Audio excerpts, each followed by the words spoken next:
So I tweet and retweet important Serious Games news, events, job postings, and announcements. Some of that information doesn't make it into the show because I'm not able to turn those tweets into entire segments. So I'm creating this new Twitter-based segment where I quickly mention tweets with important and interesting developments in our field. So teachers are using games like Papo and Yo, Gone Home, Papers, Please, Never Alone as text and stories to analyze, just as books and films. So Games for Change has announced a new game design program for students. The Bay Area Video Coalition and Zynga also have one for girls.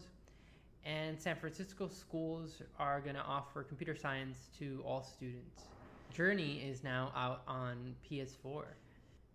Google has attributed over 1 million of their cardboard virtual reality headsets, and all the major headsets were at E3 this year, so Oculus, Morpheus, the HoloLens. The Unreal Engine has announced support for Steam VR and the HTC Valve Vive headset.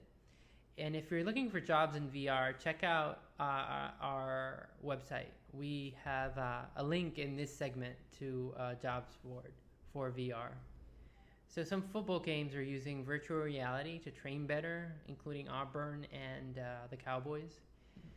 There's a lot of postdocs in games and learning that are available, although some of the deadlines for this year have passed, but you can think about applying for next year. So Mimi Ito's team at UC Irvine was seeking a postdoc for connected learning research.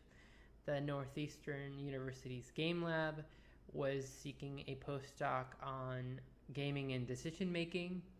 And the Cooney Center also has a fellowship that you can apply to. There's an online Minecraft camp for kids. Mojang has now sold 20 million copies of Minecraft on PC. There's a Holocaust unit with Minecraft EDU, and someone rebuilt Anne Frank's house in Minecraft. So we created a list of our favorite games for learning. Gone Home, The Fever, SimCity 4, there's the meditation game Leela, there's kind of the literary game called Device 6, there's Papers, Please, which deals with immigration. But there's other people that have created really great lists for games for learning. So a team at MIT has a really great list. X for Credit, EDU has a really great list. Totem Learning also created a really nice list. So just go to our website and you'll find all these links.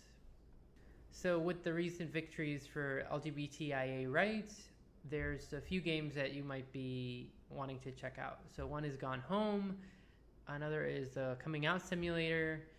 You also want to look at The Last of Us DLC and Read Only Memories 2064. So there's an online course from UC Irvine to teach the science behind diseases and vampires in the FX series The Strain. Michigan State University has an online Serious Games grad certificate program that you can apply to. So a man spent 6 years crocheting one Super Mario Bros. 3 map. And someone built a Lego Millennium Falcon made out of 10,000 Lego bricks. So Nintendo's new game design learning tool, Super Mario Maker, came out this month.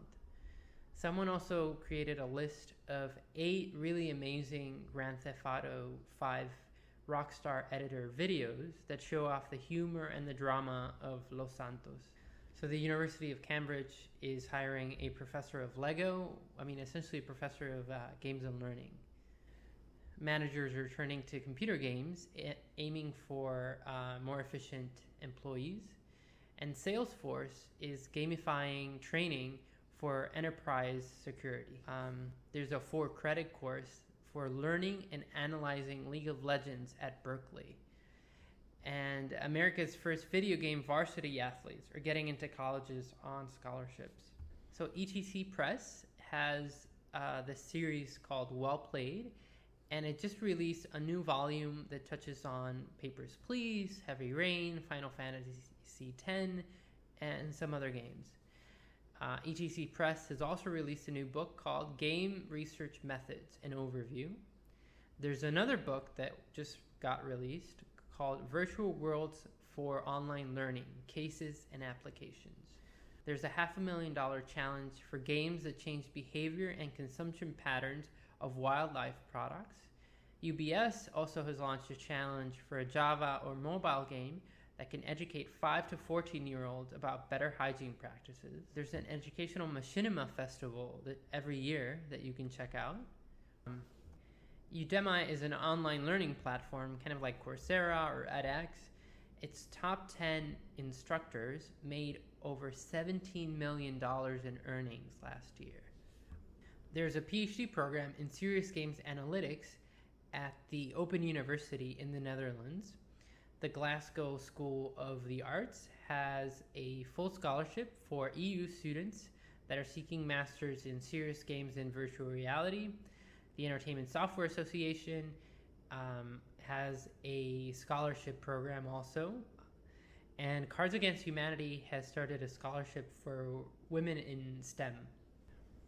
So Skyrim was released 4 years ago, and I was wondering if anybody has actually used it in classrooms. It touches on a lot of political and social ideas. There's a playable blog post on segregation dynamics, and it's really interesting. So Ubisoft has a game called Dig Rush that treats lazy eye. There's a new journal article on digital games for type 1 and type 2 diabetes. There was a symposium on using games and simulations to solve critical issues in public health that happened in DC. And there's another article on reducing delusional convictions through a training game.